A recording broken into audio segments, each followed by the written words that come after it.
अस्सलाम वालेकुम नाज़रीन, एक नए वीलॉग के साथ आपकी खिदमत में हाजिर है। नाज़रीन, हम इस वक्त मौजूद हैं सुप्रीम कोर्ट ऑफ पाकिस्तान में, जहां पर दो मुकदमात ज़ेर समाअत हैं। गुज़िश्ता कई रोज़ से मुसलसल समाअत हो रही है। एक मुकदमा है उस नज़रसानी दरख्वास्त का जो 14 मई को इंतखाबात के फैसले के खिलाफ इलेक्शन कमीशन ने दायर कर रखी है, ताहम अभी उस पर आर्ग्यूमेंट्स नहीं हो रहे। इसके साथ साथ एक और हाल ही में कानून साजी की है हुकूमत ने नजरसानी कानून के हवाले से, जिसको कहा जाता है Supreme Court Review of Judgments and Orders Act 2023।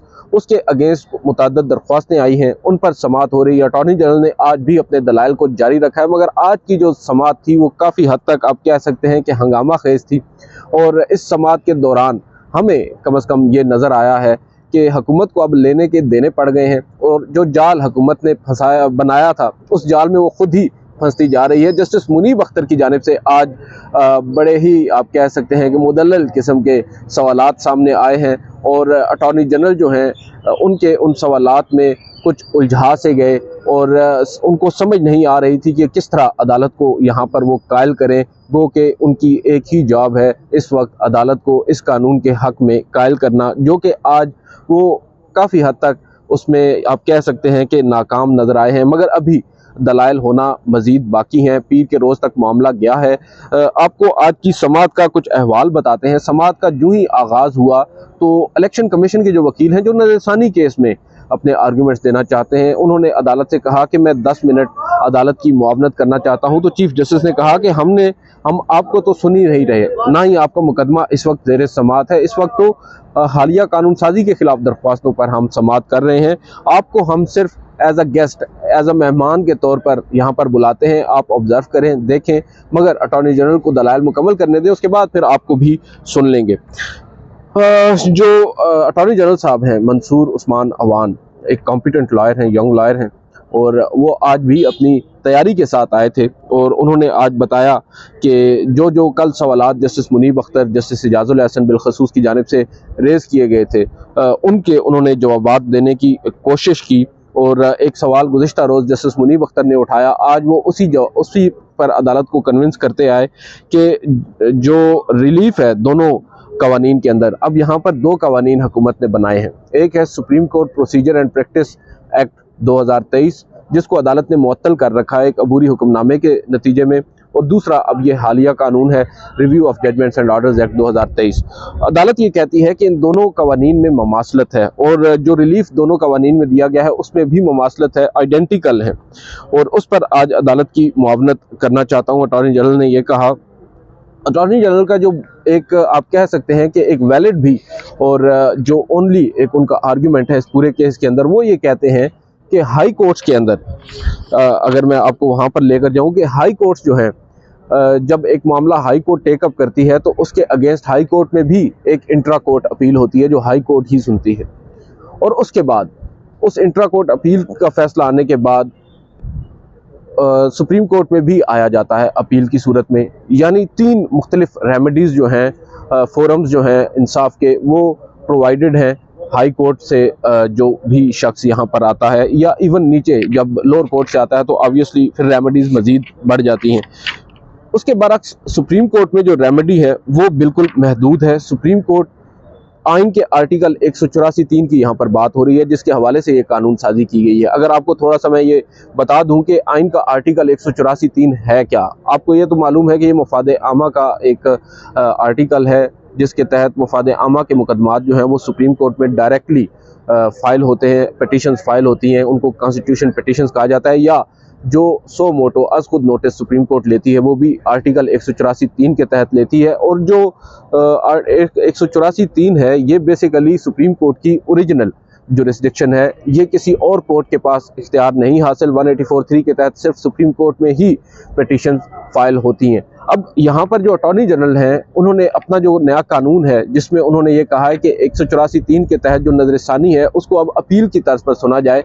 उसकी वो वजह ये बताते हैं क्योंकि जो नजरसानी 184(3) है, उसके तहत जब सुप्रीम कोर्ट कोई मामला टेकअप करती है तो उसके अगेंस्ट साइल को या फरीक को अपील का हक हासिल नहीं है, सिर्फ नजरसानी का हक हासिल है।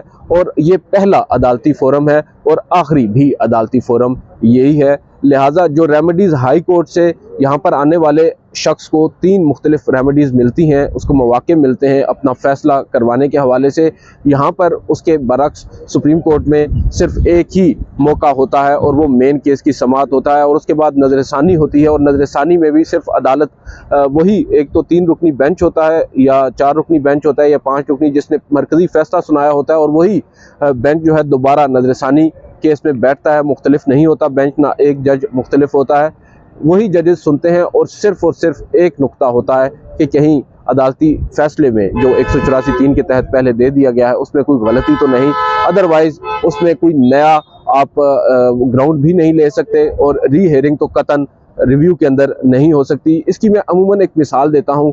जो रिव्यू होता है उसका दायरा कार इस हद तक ही होता है कि अगर आप किसी एजुकेशन बोर्ड के अंदर आपने कोई पर्चे दे रखे हो मैट्रिक के या FA के और आपने कोई पेपर रीचेक करवाना हो, नाम वो रीचेकिंग का होता है मगर दर हकीकत होती रीकाउंटिंग ही है कि नंबर्स को रीकाउंट किया जाता है और ये देखा जाता है कि कहीं नंबर्स काउंटिंग में कोई गलती तो नहीं हो गई, पेपर दोबारा चेक नहीं होता। इसी तरह जो अपील होती है उसमें तो बाकायदा तौर पर जो केस है उसके ऊपर दोबारा से बात होती है, री हेयरिंग टू सम एक्सटेंट होती है।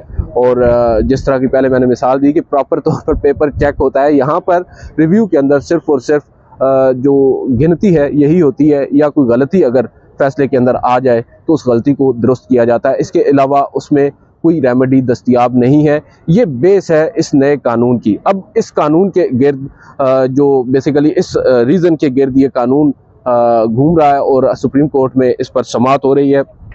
जस्ट फॉर योर अंडरस्टैंडिंग मैंने कहा ये आपको बता दें। आज की जो समाअत हुई है उसमें अब अटॉर्नी जनरल ने पहले ये कहा है कि आइन के तहत रियासत के 3 सतून जो हैं उनके अमूर मुतय्यन हैं और कानून साज जो है वो ऐद हाजिर को सामने रखकर कानून साजी करते हैं।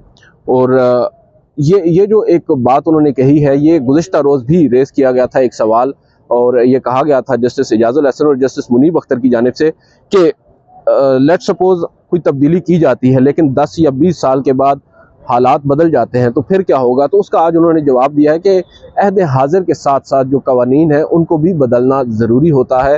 हो सकता है आज जो 1962 का कल हवाला दिया गया एक फ़ैसले का और 1980 के हवाले दिए गए, उन्होंने कहा कि उस वक्त जो 184(3) है उसका इस्तेमाल इस हद तक ज़्यादा नहीं था जिस तरह आज है, और इसलिए उस वक्त उसकी इतनी ज़रूरत नहीं थी, मगर आज के दौर में इसकी ज़रूरत ज़्यादा हो चुकी है क्योंकि इस्तेमाल ज़्यादा हो चुका है इस जुरिस्डिक्शन का।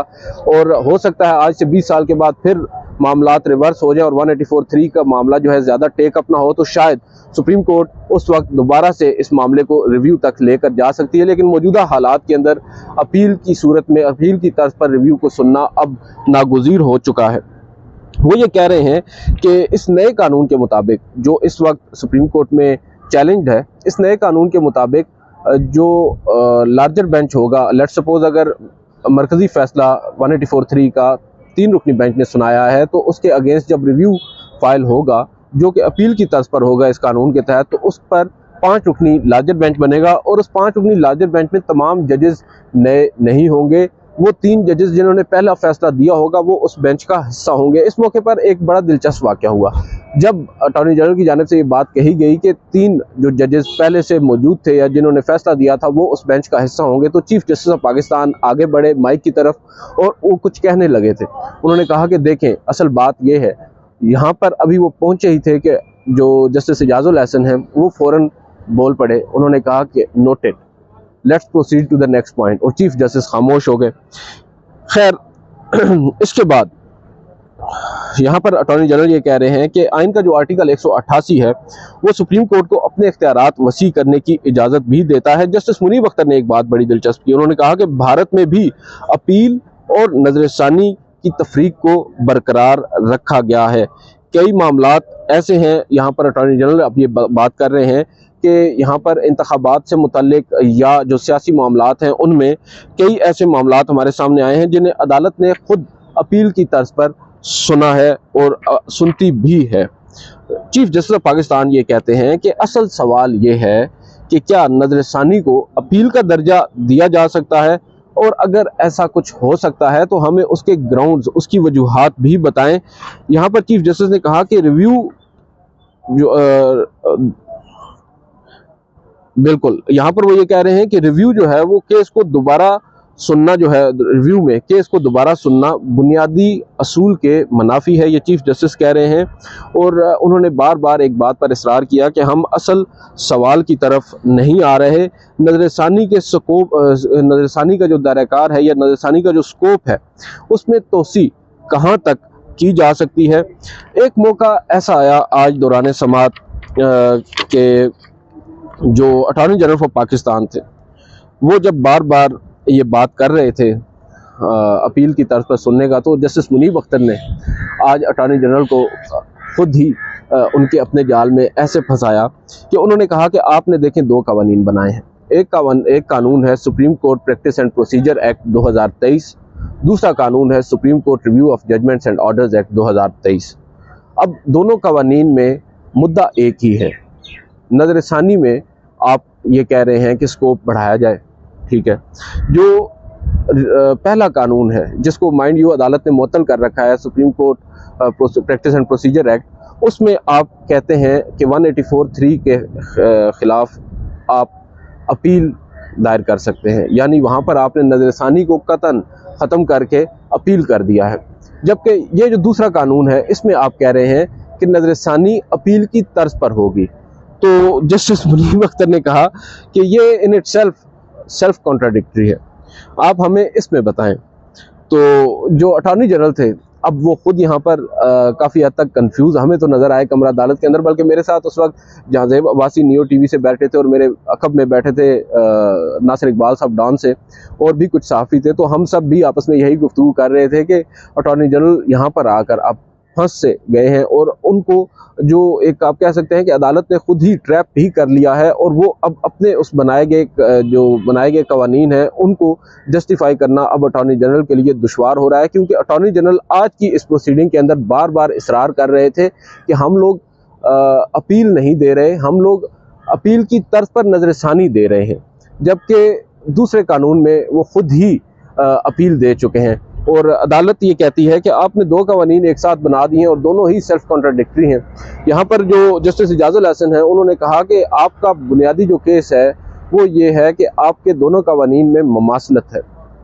एक मौके के ऊपर जब समाअत का इख्तिताम हुआ तो चीफ जस्टिस ऑफ पाकिस्तान जो है वो मामले को मज़ीद आगे लेकर जाने जा रहे थे, तो अटॉर्नी जनरल से जब इन्होंने इसरार किया जस्टिस मुनीब अख्तर और जस्टिस इजाजुल हसन, क्योंकि माहौल कुछ यूँ था कि जस्टिस इजाजुल हसन एक सवाल करते थे और साथ ही जस्टिस मुनीब अख्तर दूसरा सवाल करते थे। अटॉर्नी जनरल अभी एक का जवाब मुकम्मल नहीं कर पाते थे कि एक दूसरा सवाल आया, तो बड़ी दिलचस्प समाअत हुई। उस समाअत के दौरान जब आखिर में ये मामला आया सेल्फ कॉन्ट्राडिक्टरी का, तो आज जो अटॉर्नी जनरल साहब हैं उन्होंने अदालती उस फैसले को भी ढाल बनाया जो कि बज़ाहिर या बकौल हुकूमत के उनके अगेंस्ट अदालत ने दिया है, जिसमें अदालत ने अब जो supreme Court Practice and Procedure act जो कानून हुकूमत ने बनाया था उसके ख़िलाफ़ उन्होंने एक इंटरम या एक अबूरी हुक्म दिया और उसको मुअत्तल कर दिया अबूरी तौर पर, या एक आप कह सकते हैं हुक्म इम्तना दे रखा है।